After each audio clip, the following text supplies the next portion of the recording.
Minecraft के अंदर एक ऐसा डॉग भी एग्जिस्ट करता है जो कि लिटरली नेदर के अंदर रहता है। और क्यों इस विच ने होगा लाला को नेदर रूफ के ऊपर ट्रैप कर दिया, इसलिए आज हम माइनक्राफ्ट की बहुत सारी क्रीपी स्टोरीज देखेंगे। वीडियो को स्टार्ट करते हैं। माइनक्राफ्ट एक ऐसा क्रिएचर जो कि प्लेयर की सोल्स को खा लेता है। जी हाँ, मैं बात कर रहा हूँ सोल ईटर की। तो ये कहानी स्टार्ट होती है एक ट्रेवर नाम के बच्चे से जिसने नया माइनक्राफ्ट खेलना स्टार्ट करा है। ट्रेवर माइनक्राफ्ट को बहुत ज्यादा पीसफुली खेलता है, लेकिन उसके साथ आगे क्या क्या होने वाला है ये उसने कभी एक्सपेक्ट नहीं करा होगा। एंड फाइनली वो दिन आ चुका था जब ट्रेवर ने पहली बार माइनक्राफ्ट के अंदर अपना खुद का घर बनाया था, जिसको बना के ट्रेवर बहुत ज्यादा खुश हो जाता है। एंड फिर घर बनाने के बाद वो अपने कुछ रिसोर्सेज कलेक्ट करने चला जाता है, लेकिन जंगल से आते हुए वो काफी ज्यादा लेट हो जाता है और बहुत ज्यादा रात हो जाती है उस टाइम। इसलिए वो सबसे पहले घर में चला जाता है और वहाँ पे सोने की कोशिश करने लग जाता है, लेकिन अचानक ही वो बेड पे सो नहीं पाता। वो बहुत ज्यादा सोने की कोशिश करता है, लेकिन वो तब भी नहीं सो पाता क्योंकि उस रात वो अकेला नहीं था, उसके साथ कोई और भी एंटिटी थी। और फिर अगले दिन वो माइनिंग करने चला जाता है और माइनिंग करते हुए वो देखता है उसी एंटिटी को जो कि उसने उस रात को नहीं देखी थी। ट्रेवर बहुत ज्यादा डर चुका था क्योंकि उसके साथ जो भी चीजें हो रही थी वो नॉर्मल तो नहीं थी। और तभी वहाँ का वेदर ठंडर में बदल गया और वहाँ पे ऑटोमेटिक ही टाइम चेंज होने लगा। कभी दिन कभी रात, कभी दिन कभी रात, कभी दिन कभी रात। ये सब देख के ट्रेवर बहुत ज्यादा डर गया, इसलिए वो सीधा अपने घर पहुंच गया।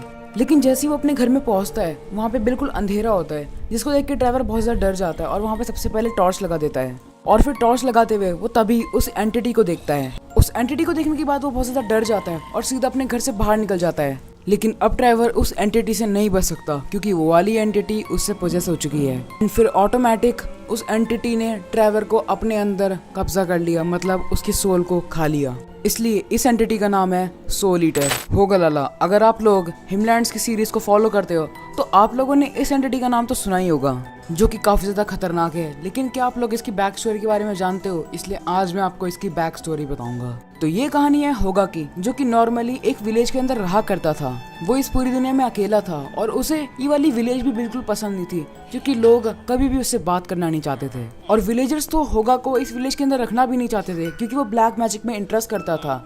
लेकिन उन्हें उस विलेज में रखना पड़ा था होगा को, क्योंकि उसके पापा एक मशहूर फार्मर थे। लेकिन होगा ने भी सोच रखा था वो एक ना एक दिन इस विलेज को छोड़ के जरूर चला जाएगा। और फिर जब होगा जंगल से आ रहा था उसे एक विच की हट दिखी जिसके अंदर कोई भी विच नहीं थी। तो उसने सोचा क्यों ना इस विच की हट के अंदर जाया जाए, और फिर उसने ऐसा ही करा। वो उस हट के अंदर चला गया और फिर चेस्ट के अंदर से उसने सीक्रेट फॉर्मूले को निकाल लिया जिससे वो बना सकता है पोशन ऑफ डार्कनेस और बन सकता है एक डार्क एंटिटी। और फिर तभी होगा वहां से भाग गया और सीधा घर पहुंच के उसने बनाना स्टार्ट कर दिया द पोशन ऑफ डार्कनेस। और फिर घंटों की मेहनत के बाद उसने वो पोशन आखिरकार बना ही लिया। और फिर डार्कनेस वाले पोशन को पीने के बाद वो बिल्कुल आउट ऑफ कंट्रोल हो गया, उसकी बॉडी कहीं पे भी मूव कर रही थी। और फिर वो बिल्कुल ठीक हो गया, उसकी बॉडी बिल्कुल सही काम करने लगी और अब वो बहुत ज्यादा तेज भाग पा रहा था और बहुत ज्यादा ऊंची ऊंची जंप्स लगा पा रहा था। और फिर उसके बाद उसने अपनी शक्तियों का गलत इस्तेमाल करना चालू कर दिया। वो सबको मारने लगा, पूरी विलेज को बर्बाद करने लगा और पूरी विलेज को जला दिया। और फिर यहाँ पे दूसरी साइड अपनी विच अपने घर के पास आ चुकी थी और अपनी हट के अंदर जैसी वो जाती है उसने देखा उसकी चेस्ट के अंदर से उसका सारा इंपॉर्टेंट सामान गायब है, जिसको देखने के बाद वो बहुत ज्यादा गुस्सा हो जाती है।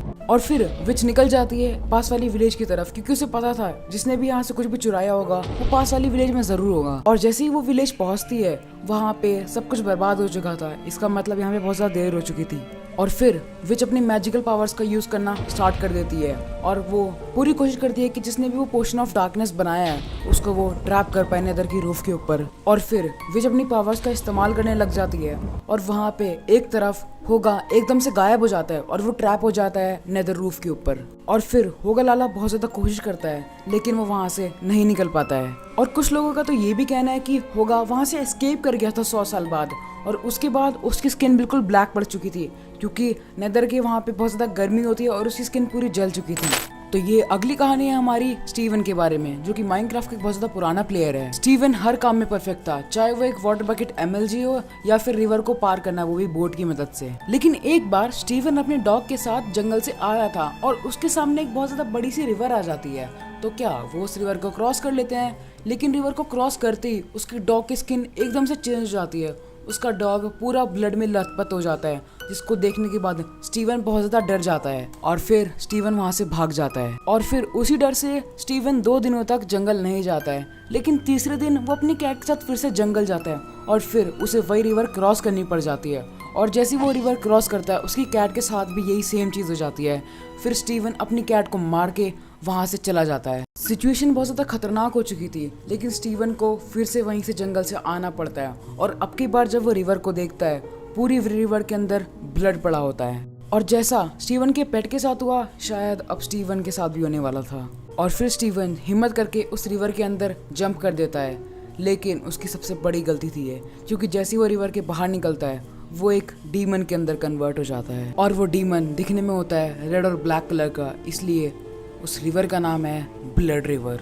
तो हमारी अगली कहानी है जेम्स के बारे में, जो कि माइनक्राफ्ट का एक नॉर्मल सा प्लेयर है। जेम्स को माइनक्राफ्ट खेलना बहुत ज्यादा पसंद है और खास करके एनिमल्स को मारना उसको काफी ज्यादा पसंद है। लेकिन एक बार जेम्स अपने नए वाले माइनक्राफ्ट वर्ल्ड के अंदर माइनिंग करने जाता है, लेकिन उसे एक स्ट्रेंज सी वॉल दिखती है, तो वो सोचता है क्यों ना उस वॉल को तोड़ा जाए। और जैसे वो उस वॉल को तोड़ता है उसके पीछे से एक डॉग आता है। उस डॉग को देखने के बाद जेम्स काफी ज्यादा चौंक जाता है कि एक केव के अंदर से ऐसे डॉग कहाँ से आ सकता है। लेकिन फिर वो उस डॉग को टेम कर लेता है और उस डॉग को अपने साथ ले जाता है और फिर वो दोनों साथ में केव से बाहर आ जाते हैं और जेम्स अपने नए पेट को अपने नए घर ले आता है और थोड़ी टाइम में वो काफी अच्छे दोस्त बन जाते हैं और वो दोनों बहुत ज्यादा मस्ती करते हैं, जैसे वो शीप्स और काउस को मारते हैं। और कुछ दिनों बाद वो वक्त आ जाता है जब जेम्स नेदर के अंदर जाएगा, इसलिए जेम्स जल्दी से ऑब्सीडियन से एक पोर्टल बना लेता है और वो और डॉग उस नेदर पोर्टल के अंदर चले जाते हैं। नेदर में पहुंचने के बाद वो एक फोर्ट्रेस की तलाश में निकल जाते हैं क्योंकि उन्हें ब्लेजेस चाहिए थी।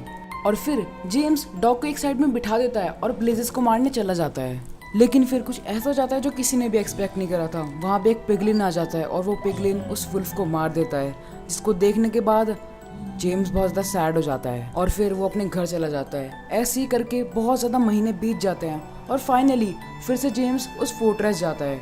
लेकिन फोर्ट्रेस के अंदर वो फिर से अपने डॉग को देखता है, लेकिन उसका डॉग अब नॉर्मल नहीं था, उसका डॉग बिल्कुल अलग बन चुका था और अब वो डॉग बन चुका था the nether dog. Well guys, अगर आपको वाली वीडियो पसंद आई है तो भाई जल्दी से लाइक कर दो एंड चैनल को सब्सक्राइब कर दो, क्योंकि ये वाली वीडियो बनाने में बहुत ज़्यादा मेहनत लगी है मुझे।